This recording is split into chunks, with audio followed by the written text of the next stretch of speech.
All right, we are going to take a look at Florida point guard Xaivian Lee. He's at the top of the screen here.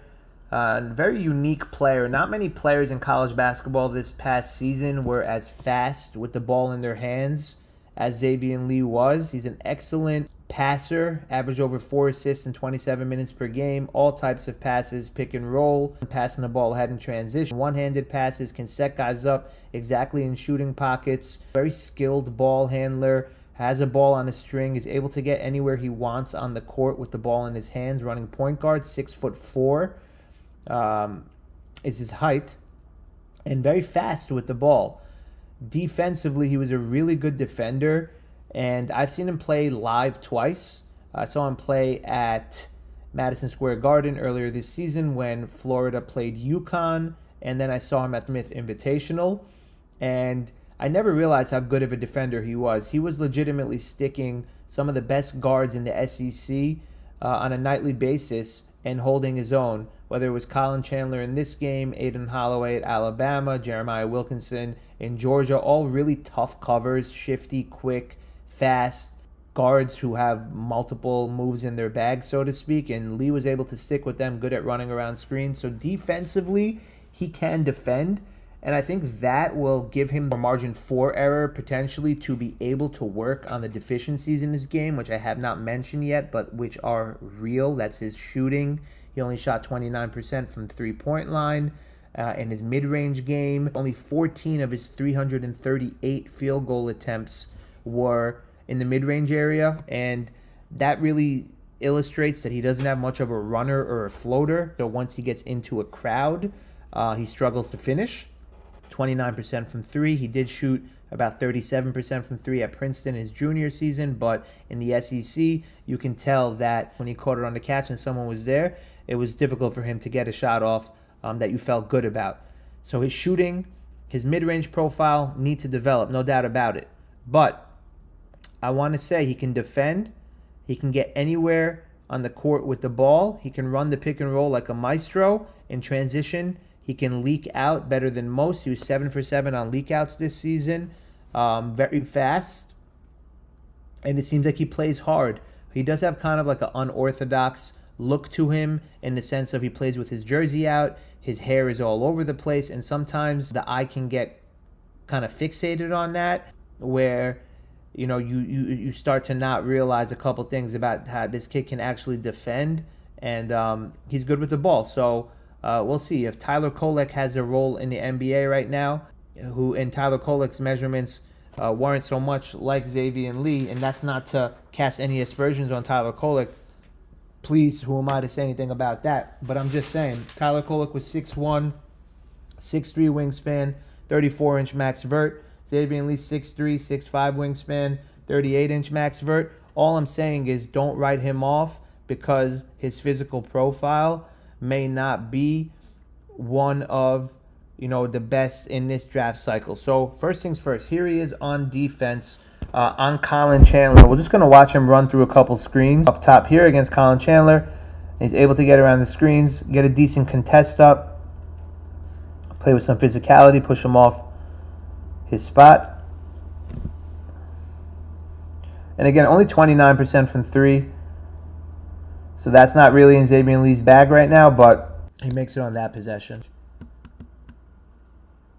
Able to get Colin Chandler kind of to touch the floor there on a nifty crossover and a good screen by Micah. Gets off.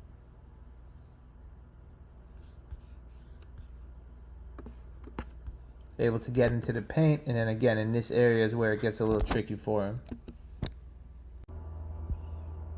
You put Lee in the pick and roll, has the ball on a string, he's able to get where he wants on the court. I like his command of the ball. He plays with a lot of confidence. He's not someone who picks up his dribble when he gets pressured by the defense or picks up his dribble prematurely. He's not someone who's indecisive in his movements. He does play with a little bit of wildness to his game. There is a little ounce of that, but that's kind of what it is.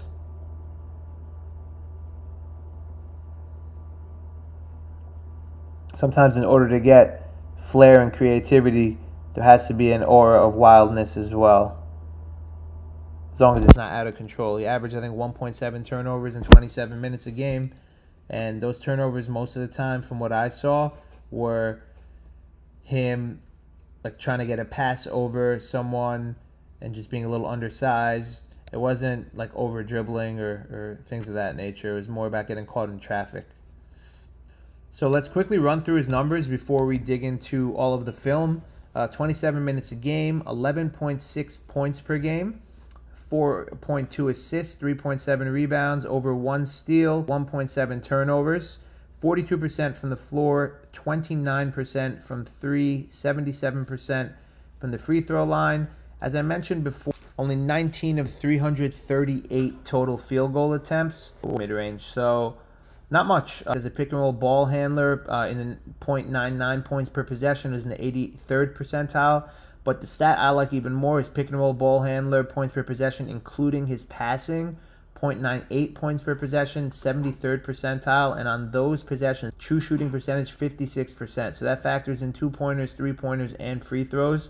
Able to score at a 56% clip. Not bad for someone who looks comfortable in the pick and roll. He needs to work on his shooting, and that's going to be a swing skill for him for sure. That, and like I said, the runners and the floaters, getting that in-between game. That's kind of where his ceiling, if you will, would hinge on. Can he crack a rotation? Can he help an NBA team? He's going to have to be able to shoot it in a 24-second shot clock. We will dive into his offense, but I need to continue on the defense. Here against Jeremiah Wilkinson, who, like I said, is one of the shiftiest, quickest guards, able to create separation on basically anybody. Lee's able to stick with him, does a pretty decent job there. Again on Wilkinson. Decent contest there. Can slide his feet, move his hips. He's certainly a respectable defender. Over here, he blankets Bennett Sturts. On Smurf Melinder, another really crafty, skilled guard. Even when guys get Xaivian Lee on their back, Lee, doesn't give up on the play, which I think is encouraging as a defender.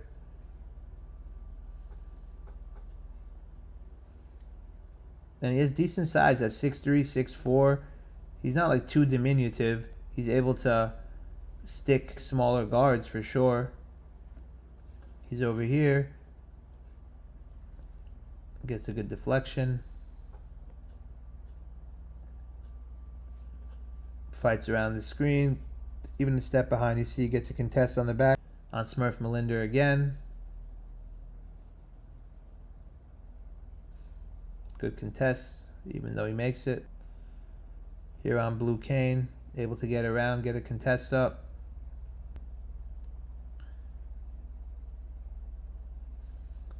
On Aiden Holloway.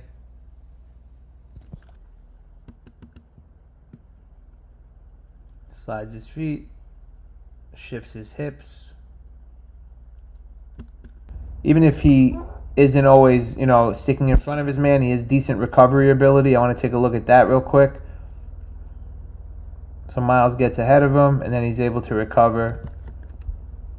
Florida's help defense was really good this year. I realized that also. You can see Ruben Chinyulu does a good job on this possession, playing help defense. So Miles gets ahead of Lee, and Chinyulu's right here, providing good drop coverage help. You see he's swiping while backpedaling to the big man, but that allows Lee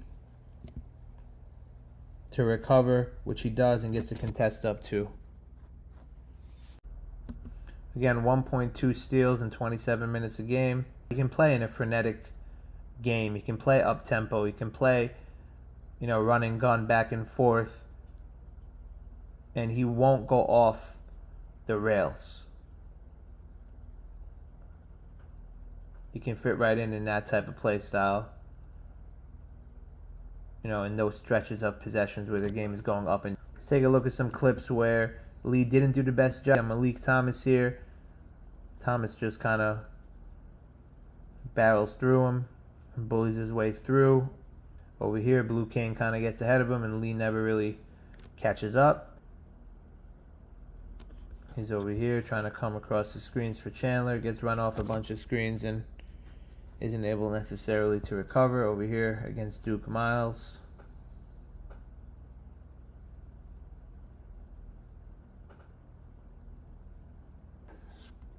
Okay, on to his offense. Lee was 7 for 7 on leakouts this season in transition, able to get ahead of the defense.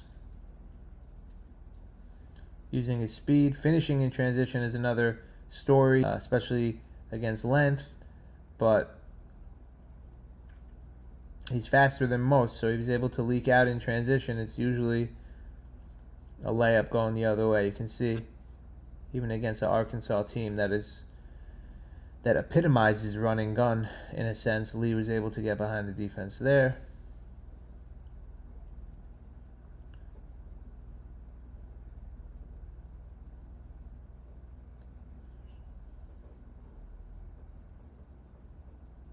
Knocks down the 3 there. Let's take a look at Lee's passing. I said it before, he's an excellent passer.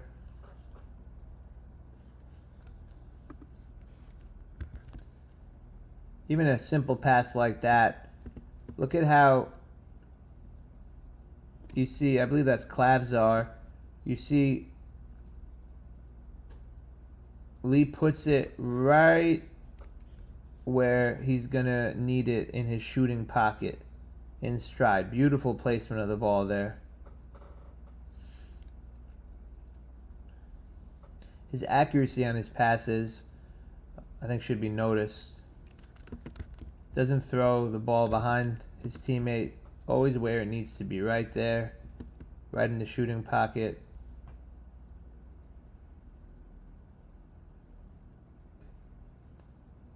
Great placement there to Alex Condon.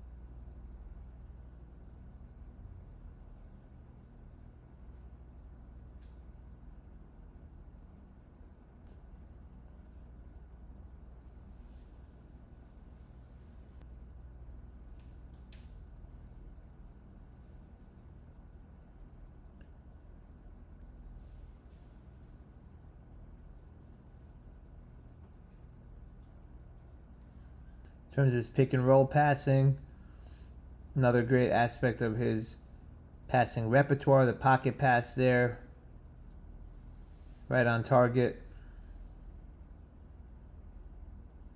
As we mentioned before, the statistics back up the film on this one in terms of his pick and roll.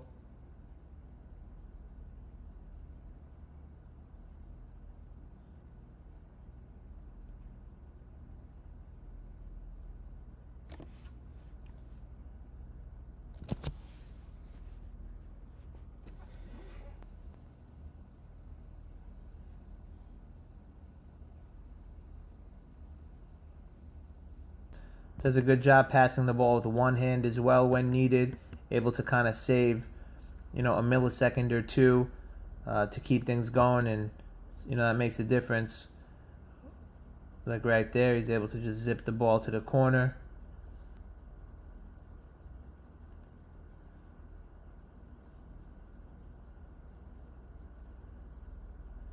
I like how fearless Xaivian Lee appears to be. Sometimes when he gets in the paint, maybe not so much, but everywhere else, when he's handling the ball, when he's operating, when he's orchestrating, when he's, when things are flowing through him, he plays with good confidence. So we're going to take a look at his finishing ability at the rim. Shot 63% on layups, and he's going to have to develop, like I keep saying, some sort of runner or floater. You're going to want to find ways to extend your range a little bit so you're not playing amongst the trees in size, so to speak. So let's see. Let's take a look at some plays where he wasn't able to finish. But again, he gets where he wants on the court, but then when he gets in here, it gets a little problematic.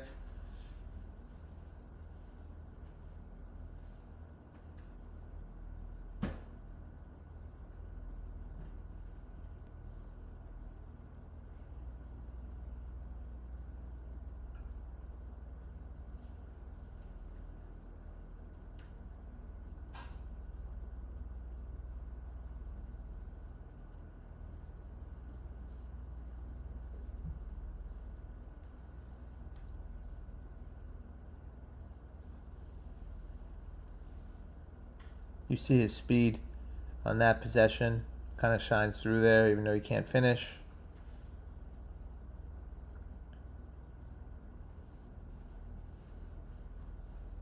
Good pound dribble, good change of direction. But again, once he gets into this area, it gets a little problematic. That being said, we're going to show where he's successful in those driving pursuits as well. Good job using his body to shield off the longer defender. Nice on the Iverson cut there, change of direction against a smaller defender. He's going to be able to do that.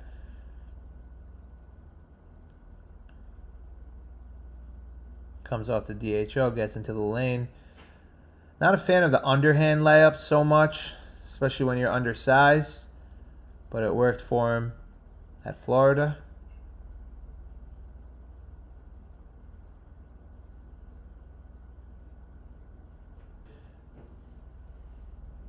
Good patience, burst through.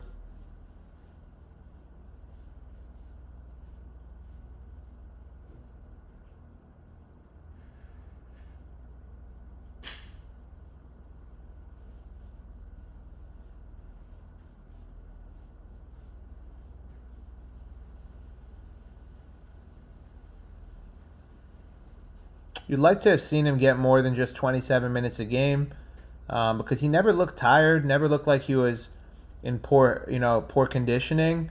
But you'd like to have seen him play like upwards of 30, 32 minutes.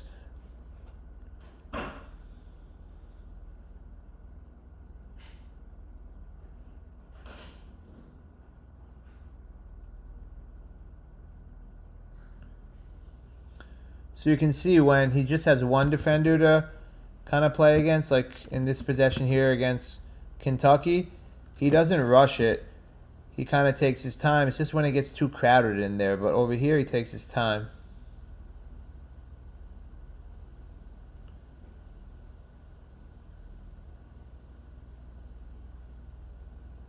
Let's take a look at his shooting. Firstly, with his free throws, shot 77% from the line. And then we will get into his overall shooting profile.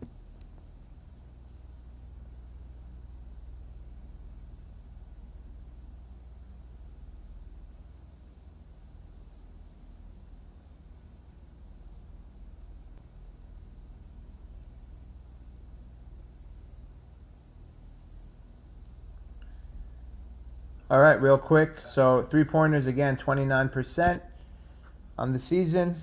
About 5.6 threes a game. Decent volume there. And then in terms of his jumpers, I don't think it'll give us much insight to look at his efficiency or lack thereof by his shot breakdown. You can see on unguarded catch-and-shoot jumpers, he had the highest shooting percentage. But overall, just has to become a better shooter. Kind of plain and simple.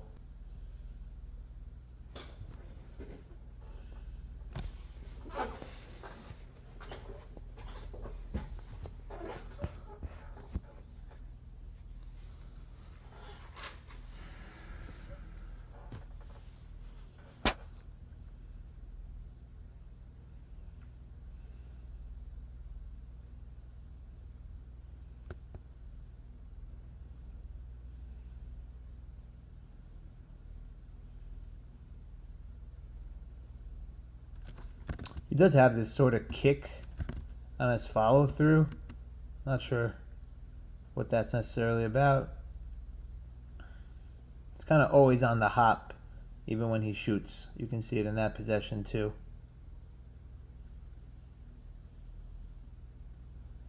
Not saying that's a bad thing or a good thing. Just part of his basketball DNA, it seems.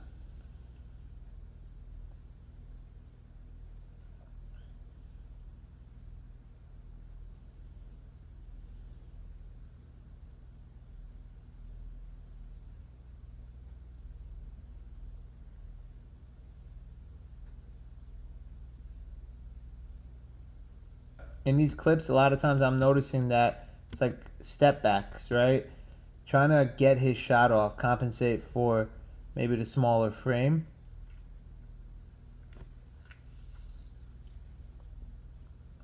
Never just pulling up. It's always with an extra half movement, a step back, a side step, something like that.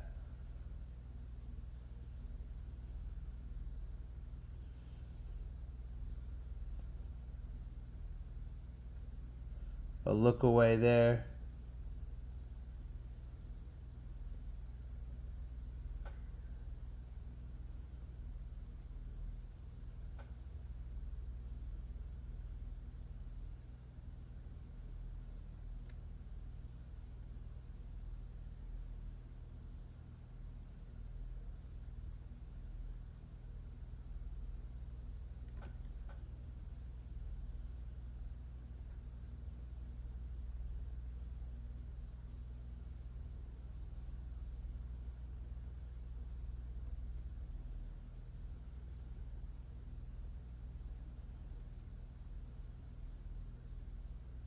Let's take a look at some shooting makes.